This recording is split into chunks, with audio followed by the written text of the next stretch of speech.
मुकुल वासनी जी, पवन चैती जी, वीर सुधीरन जी, रमेश चंद्र जी,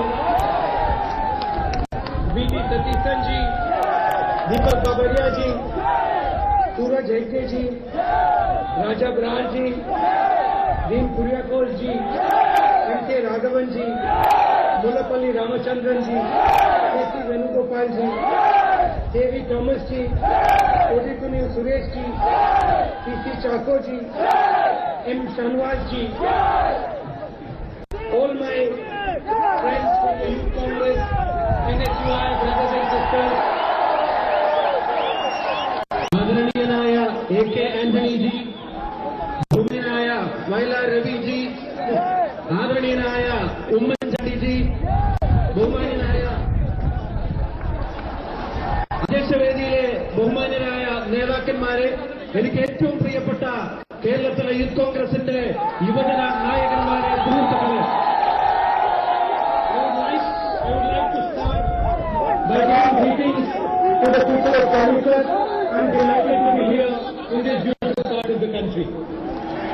India എന്ന രാജ്യത്തിന്റെ ഏറ്റവും മനോഹരമായ പ്രദേശങ്ങളിലൊന്നായ കോഴിക്കോടിലെ നല്ലവരായ എല്ലാ നാട്ടുകാർക്കും ഞാൻ ആദ്യമായി എന്റെ ഹൃദയം നിറഞ്ഞ അഭിവാദ്യങ്ങൾ നേരാൻ ആഗ്രഹിക്കുന്നു. സവിശേഷമായ ഭാഗ്യമായി ഈ മണ്ണിലെത്തി നിങ്ങളെ കാണാനുള്ള അവസരത്തെ ഞാൻ നോക്കിക്കാണുന്നു.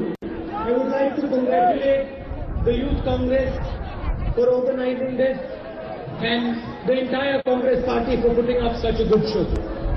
കേരളത്തിലെ യൂത്ത് കോൺഗ്രസ് പ്രസ്ഥാനത്തെ ഞാൻ ഹൃദയം തുറന്ന് അഭിനന്ദിക്കാൻ ആഗ്രഹിക്കുന്നു. ഈ കോഴിക്കോടിന്റെ കടപ്പുറത്തെ ജനസാഗരമാക്കുന്ന കാര്യത്തിൽ യൂത്ത് കോൺഗ്രസ് എടുത്ത അധ്വാനത്തെ, കോൺഗ്രസ് അതിന് നൽകിയ പിന്തുണയെ ഞാൻ അഭിനന്ദിക്കുന്നു. I am confident that the youngsters in the Youth Congress and the NSUI, the youngsters in Kerala, are going to provide a brilliant future for both the Congress party and Kerala in the coming future. എനിക്ക് 100% വിശ്വാസമുണ്ട്. ഈ രാജ്യത്തെ, ഈ കേരളം എന്ന് പറയുന്ന സംസ്ഥാനത്തെ യുവജനങ്ങൾ, വിദ്യാർത്ഥി യൂണിയന്റെ പ്രവർത്തകർ, അവരെല്ലാവരും തന്നെ രാജ്യത്തെ കോൺഗ്രസ് പ്രസ്ഥാനത്തിന് കരുത്തുറ്റ ഒരു ഭാവി ഉണ്ടാക്കുന്ന കാര്യത്തിൽ നിർണായകമായ ഒരു സ്വാധീനമാവാൻ പോവുകയാണ് എന്ന 100% വിശ്വാസത്തോടു കൂടിയാണ് ഞാൻ നിങ്ങളുടെ മുമ്പാകെ നിൽക്കുന്നത്. And I am confident that you will protect and nurture the ideology of the Congress party, which is so important for this country and for this state. കണ്ണിലെ കൃഷ്ണമണി പോലെ ഈ രാജ്യത്തെ കോൺഗ്രസ് എന്ന പ്രസ്ഥാനത്തിന്റെ ആശയാദർശങ്ങളെ സംരക്ഷിക്കാൻ ഇവിടുത്തെ യുവജനങ്ങൾക്ക് കഴിയുമെന്നുള്ളത് ഈ രാജ്യത്തെ മുൻനിർത്തി പ്രതീക്ഷിക്കാൻ ഞാൻ ആഗ്രഹിക്കുന്നു. The Congress party believes in protecting the interests of every single person in this country, regardless of how poor he is, how rich he is, what he does, what religion he comes from, what caste he belongs to. We believe that every single person in this country has the right to space, has the right to dream in this country. ഏത് മതത്തിൽ വിശ്വസിക്കുന്നവരാവട്ടെ, ഏത് ജാതിയിൽപ്പെട്ടവരാവട്ടെ, പണമുള്ളവരാവട്ടെ, ഇല്ലാത്തവരാവട്ടെ, ഏത് തരത്തിൽ ജീവിക്കുന്നവരാവട്ടെ, ഈ മണ്ണിൽ ജീവിക്കുമ്പോൾ അവൻ ഓരോരുത്തരും ലഭിക്കേണ്ട മുഴുവൻ അവകാശങ്ങളെ സംബന്ധിച്ച്, അവൻ കാണുന്ന സ്വപ്നങ്ങളെ സംബന്ധിച്ച് അതിന്റെ സംരക്ഷണ കവചം ഓരോ ഇന്ത്യക്കാരുടെയും തീർക്കാൻ കോൺഗ്രസ് എന്ന പ്രസ്ഥാനം എക്കാലത്തും പ്രതിജ്ഞാബദ്ധമാണ് എന്ന് സൂചിപ്പിക്കുവാൻ ഞാൻ ആഗ്രഹിക്കുന്നു. And Congress politics is about protecting the interests, especially of the weak people, of farmers, of laborers, and ensuring that they too have a great future in this country. കോൺഗ്രസിന്റെ പ്രാഥമികമായ ഉത്തരവാദിത്വം ഈ രാജ്യത്തെ പാവപ്പെട്ടവൻ, രാജ്യത്തെ ദുർബലൻ, രാജ്യത്തെ കർഷകൻ, രാജ്യത്തെ കർഷക തൊഴിലാളി, രാജ്യത്തെ തൊഴിലാളി സമൂഹം, അങ്ങനെയുള്ള പാവപ്പെട്ടവൻ ഓരോരുത്തരും അവന്റെ ശോഭനമായ ഭാവിക്ക് വേണ്ടി പ്രവർത്തിക്കാൻ കഴിയുന്ന ഒരു സാഹചര്യം ഒരുക്കുക എന്നത് കോൺഗ്രസിന്റെ ഉത്തരവാദിത്വമാണ്. അത് കോൺഗ്രസ് നിറവേറ്റുക തന്നെ ചെയ്യും. And I am confident that the interests of the weak and the poor are being protected by our government in Kerala. എനിക്ക് സന്തോഷമുണ്ട്, അഭിമാനമുണ്ട്. ഞാൻ സൂചിപ്പിച്ചതുപോലെ സാധാരണക്കാരന്റെ മുഴുവൻ താൽപര്യങ്ങളെ സംരക്ഷിക്കാൻ കേരളത്തിലെ ഐക്യജനാധിപത്യ മുന്നണി സർക്കാരിന് കഴിയുന്നു എന്നതിൽ അതിയായ ചാരിതാർത്ഥ്യമുണ്ട്, സന്തോഷമുണ്ട്. Today is the birthday party, first birthday party of our government. ഇന്നത്തെ ദിവസത്തിനൊരു പ്രത്യേകതയുണ്ട്. രാജ്യം ഭരിക്കാൻ രാജ്യത്തെ ജനങ്ങൾ തെരഞ്ഞെടുത്ത സർക്കാരിന്റെ ഒന്നാമത്തെ പിറന്നാളാണ്. NDA government is celebrating their birthday. NDA സർക്കാർ അവരുടെ ഒന്നാം വാർഷികം ഇപ്പോൾ ആഘോഷിച്ചുകൊണ്ടിരിക്കുകയാണ്. So I would like to, on behalf of the Congress Party, I would like to officially wish the Supreme Sarkar a happy birthday. പാവങ്ങളെ മറന്ന, കർഷകരെ മറന്ന, തൊഴിലാളികളെ മറന്ന, പണക്കാരുടെ താല്പര്യങ്ങളെ മാത്രം മുൻനിർത്തുന്ന സൂപ്പർ സർക്കാരിന് കോൺഗ്രസ് പാർട്ടിയുടെ ഔദ്യോഗികമായ ഒന്നാം വാർഷികാശംസകൾ നേടാൻ ഞാൻ ആഗ്രഹിക്കുന്നു.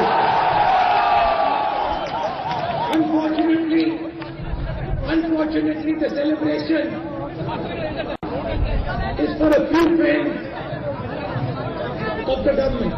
It is for a few powerful friends of the government, and our Kisan, our Mazdoors, our small businessmen, they have nothing to celebrate. നിർഭാഗ്യകരമെന്ന് പറയട്ടെ, രാജ്യത്തെ സാധാരണക്കാരന് ആഘോഷിക്കാനൊന്നുമില്ല, രാജ്യത്തെ കർഷകന് അഭിമാനിക്കാനൊന്നുമില്ല, രാജ്യത്തെ കർഷക തൊഴിലാളിക്ക് സന്തോഷിക്കാനൊന്നുമില്ല. പ്രധാനമന്ത്രിയുടെ അടുക്കളയിൽ കയറാൻ കഴിയാവുന്ന ചുരുക്കം ചില കോർപ്പറേറ്റുകൾക്ക് മാത്രമായി ഈ ഒന്നാം വാർഷികാഘോഷം ഈ ഗവൺമെന്റ് മാറ്റിവെച്ചിരിക്കുന്നു.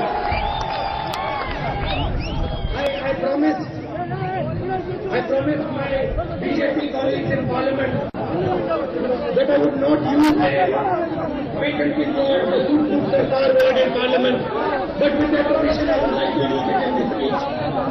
ഞാൻ ഇന്ത്യൻ പാർലമെന്റിനകത്തെ അസ്വസ്ഥരായ BJPയുടെ എന്റെ സഹപ്രവർത്തകർക്ക് ഒരു വാക്ക് കൊടുത്തിട്ടുണ്ട്. സൂപ്പർ സർക്കാർ എന്ന വാചകം ഞാൻ പാർലമെന്റിൽ ഇനി തൽക്കാലത്തേക്ക് ഉപയോഗിക്കില്ല എന്ന് അവർക്ക് വാക്ക് കൊടുത്തിട്ടുണ്ട്.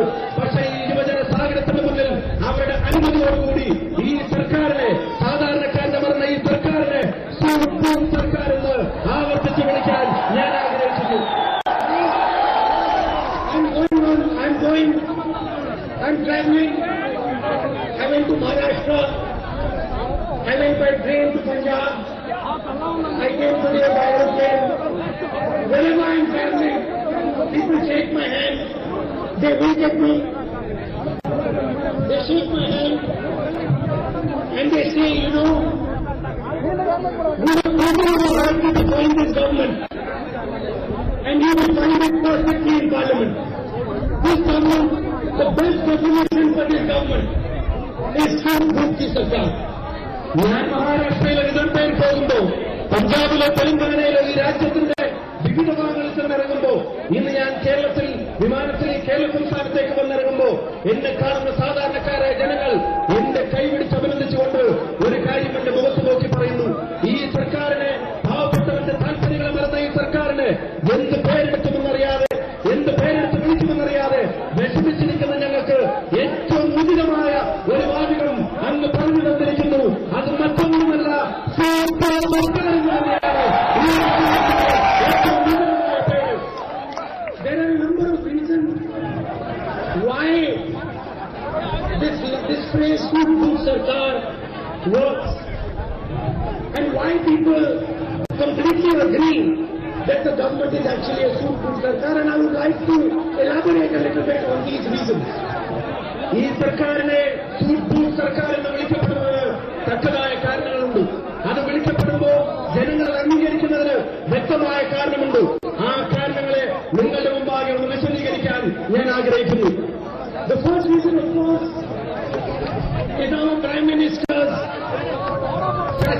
fascination with growth. ഏറ്റവും പ്രധാനപ്പെട്ട കാരണമെന്ന് പറയുന്നത് ഈ രാജ്യത്തിന്റെ പ്രധാനമന്ത്രിയുടെ, സാധാരണക്കാരന് മറന്ന പ്രധാനമന്ത്രിയുടെ സീറ്റുകളോടുള്ള അഭിനിവേശമാണ് അതിന് ഏറ്റവും പ്രധാനപ്പെട്ട കാരണങ്ങളൊന്നായി നിലനിൽക്കുന്നത്. And he has been called a fashion icon, and I think that is a good thing. രാജ്യത്തിന്റെ പ്രധാനമന്ത്രി വിളിക്കപ്പെടുന്നത് ഒരു ഫാഷൻ ഐക്കണായിട്ടാണ്. ഞാൻ കരുതുന്നു ഒരുപക്ഷെ അത് നല്ലതായിരിക്കാം. But what many people do not appreciate, and many people have told me this, farmers have told me this, laborers have told me this, what they do not appreciate, they do not mind that their Prime Minister wears clothes, changes clothes regularly. What they did not like was the fact that their Prime Minister, possibly for the first time, Any Prime Minister wore a suit was 10 lakh rupees. അദ്ദേഹം നല്ല കോട്ടണിയുന്നതിൽ രാജ്യത്തെ ജനങ്ങൾക്ക് അഭിപ്രായ വ്യത്യാസം ഉണ്ടായിരിക്കില്ല. അദ്ദേഹം വസ്ത്രം മാറുന്നതിൽ രാജ്യത്തെ ജനങ്ങൾക്ക് അഭിപ്രായ വ്യത്യാസം ഉണ്ടായിരിക്കില്ല. ഒരു ഫാക്ഷൻ ഐറ്റം എന്ന് വിളിക്കപ്പെടുമ്പോൾ എന്തുകൊണ്ട് ഈ രാജ്യത്തെ ഭൂരിഭാഗം ജനങ്ങളും അത് ഇഷ്ടപ്പെടുന്നില്ല എന്ന് ചിന്തിക്കണം. അങ്ങനെ വിളിക്കപ്പെടുമ്പോഴും ഈ രാജ്യത്തെ കർഷക തൊഴിലാളിക്ക് സാധാരണക്കാരനോട് അത് ഐക്യദാർഢ്യം പ്രഖ്യാപിക്കാൻ എന്തുകൊണ്ട് കഴിയുന്നില്ല എന്ന് ചിന്തിക്കണം. ഒരു ഇന്ത്യൻ ചരിത്രത്തിൽ ആദ്യമായിട്ടായിരിക്കും ഇന്ത്യ രാജ്യത്തിന്റെ പ്രധാനമന്ത്രിമാരുടെ പട്ടിണിയെടുക്കുമ്പോ ഒരു ഇന്ത്യ പ്രധാനമന്ത്രി സാധാരണക്കാരനെ പ്രതികരിക്കുന്ന ഒരു പ്രധാനമന്ത്രി 10 ലക്ഷം രൂപയോടെ ഒരു കോട്ടണിയിൽ നിൽക്കുന്നത് ഇന്ത്യ ചരിത്രത്തിൽ ഇതാദ്യമായിട്ടായിരിക്കും എന്ന് പറയാൻ ഞാൻ ആഗ്രഹിക്കുന്നു. People genuinely felt uncomfortable that here is a country where there are farmers committing suicide. Here is a country where farmers are working day in and day out. Here is a country where laborers are working. Here is a country where people are getting Narega wages. And then the representative of that country, where the suit was 10 lakh rupees. And they said that this did not gel with the image of a Prime Minister. I don't think any other Prime Minister before Narendra Modi ji, and I include Mr. Vajpayee, has done something of this nature. ജനങ്ങളുടെ അസ്വസ്ഥതയ്ക്ക് നീതീകരണമുണ്ട്. മഹാത്മാഗാന്ധി തൊഴിലുറപ്പ് പദ്ധതിയുടെ കൂലിക്ക് വേണ്ടി കാത്തിരിക്കുന്നവൻ, ഈ രാവും പകലും അധ്വാനിക്കുന്ന കർഷകൻ, പൊള്ളുന്ന വെയിലിൽ പണിയെടുക്കുന്ന തൊഴിലാളി, അവനൊക്കെ അവന്റെ വേതനത്തിന് വേണ്ടി കാത്തിരിക്കുമ്പോ, അവന്റെ അപ്പത്തിന് വേണ്ടി കാത്തിരിക്കുമ്പോ, അവനെ പ്രതിദാനം ചെയ്യുന്ന പ്രധാനമന്ത്രി 10 ലക്ഷം രൂപയുടെ കോട്ടണിയുന്നത് സ്വാഭാവികമായും ജനങ്ങളിൽ അസ്വസ്ഥതയുണ്ടാക്കുമെന്ന കാര്യത്തിൽ തർക്കമില്ല. എന്തിനധികം പറയുന്നു, രാജ്യത്ത് ഒരു പ്രധാനമന്ത്രിയും ഇത്തരത്തിലൊരു കോട്ടണിഞ്ഞിട്ടില്ല. ഞാൻ എടുത്തു പറയാൻ ആഗ്രഹിക്കുന്നു, ബഹുമാനായ അടൽ ബിഹാരി വാജ്പേയി പോലും 10 ലക്ഷത്തിന്റെ ഒരു കോട്ടണിന്റെ ചരിത്രം ഇന്ത്യയുടെ മണ്ണിലാണ് എന്ന് എടുത്തു പറയാൻ ഞാൻ ആഗ്രഹിക്കുന്നു. It showed a certain insensitivity towards the poor people of this country, towards the weak people of this country, towards the people of this country who struggle every day to put food on the table. കഠിനമായ അധ്വാനത്തിലൂടെ ഓരോ ദിനവും പ്രതിനിധിക്കുന്ന വലിയ പ്രയാസങ്ങളിലൂടെ ജീവിക്കുന്ന ഇവിടുത്തെ സാധാരണക്കാരുടെ വികാരങ്ങളുമായി ചേർന്ന് നിൽക്കാൻ കഴിയുന്നതല്ല ഇന്ത്യൻ പ്രധാനമന്ത്രിയുടെ ഈ വസ്ത്രധാരണ രീതി എന്നുള്ളത് എടുത്തു പറയുന്നു. But really, as political opponents, we cannot fault the Prime Minister for his taste and choice. But what we can fault the Prime Minister for is his approach towards the poor people of the country. ഒരു രാഷ്ട്രീയ എതിരാളികൾ എന്ന നിലയ്ക്ക്, പ്രതിപക്ഷം എന്ന നിലയ്ക്ക് പ്രധാനമന്ത്രിയുടെ കോട്ടിന്റെ പേരിൽ മാത്രം വിമർശനങ്ങൾ ഉന്നയിക്കാനല്ല ഞങ്ങൾ ആഗ്രഹിക്കുന്നത്. പക്ഷെ ഞങ്ങളുടെ വിമർശനത്തിന്റെ കേന്ദ്രബിന്ദു എന്ന് പറയുന്നത് രാജ്യത്തെ സാധാരണക്കാരനെ, രാജ്യത്തെ കർഷകനെ, അവരെ ബാധിക്കുന്ന പ്രശ്നങ്ങളിൽ മൗനം പാലിക്കുന്ന, നിലപാടുകളില്ലാത്ത, പ്രവർത്തനങ്ങളില്ലാത്ത, അവനെ സഹായിക്കാത്ത ആ സർക്കാരിന്റെ നടപടിക്കെതിരെയാണ് ഞങ്ങളുടെ പ്രതിഷേധം ഈ മണ്ണിൽ നിന്ന് ഉയരുന്നത്. What disturbs us in the Congress party, and it disturbs us very deeply, is the fact that the Prime Minister does not seem to care for the poor people of this country. He doesn't seem to believe in the poor people of this country. He has traveled everywhere. He's gone to America, gone to Canada, England, Australia, China, Japan, Nepal. But I have not seen him once go to a poor man's house and hold his hand. ഈ രാജ്യത്തിന്റെ പ്രധാനമന്ത്രി അമേരിക്കയിൽ പോകുന്നത് ഞാൻ കണ്ടു. ഈ രാജ്യത്തിന്റെ പ്രധാനമന്ത്രി കാനഡ സന്ദർശിക്കുന്നത് ഞാൻ കണ്ടു. രാജ്യത്തിന്റെ പ്രധാനമന്ത്രി ഓസ്ട്രേലിയയിലും ചൈനയിലും ജപ്പാനിലും മംഗോളിയയിലും അങ്ങനെ ലോകരാജ്യങ്ങളിൽ മുഴുവൻ സഞ്ചരിക്കുന്നത് ഞാൻ നിരന്തരം കാണുന്നുണ്ട്. പക്ഷെ കോൺഗ്രസ് പ്രസ്ഥാനത്തിന് ഏറ്റവും വലിയ വേദന എന്ന് പറയുന്നത്, കോൺഗ്രസ് പ്രസ്ഥാനം ഏറ്റവും കൂടുതൽ ഉയർത്തി കാണിക്കുന്നത്, അങ്ങനെ രാജ്യം മുഴുവൻ, ലോകം മുഴുവൻ സഞ്ചരിക്കുന്ന ഈ പ്രധാനമന്ത്രി ഈ നാട്ടിലൊരു പാവപ്പെട്ടവന്റെ കൂരയിൽ, ഈ നാട്ടിലൊരു സാധാരണക്കാരുടെ അടുത്ത്, ഈ നാട്ടിലൊരു കർഷകന്റെ അടുത്ത് ഒരു തവണയെങ്കിലും പോവാൻ ഇതുവരെയും തയ്യാറായിട്ടില്ല എന്നതാണ് ഞങ്ങളെ അസ്വസ്ഥരാക്കുന്നത്.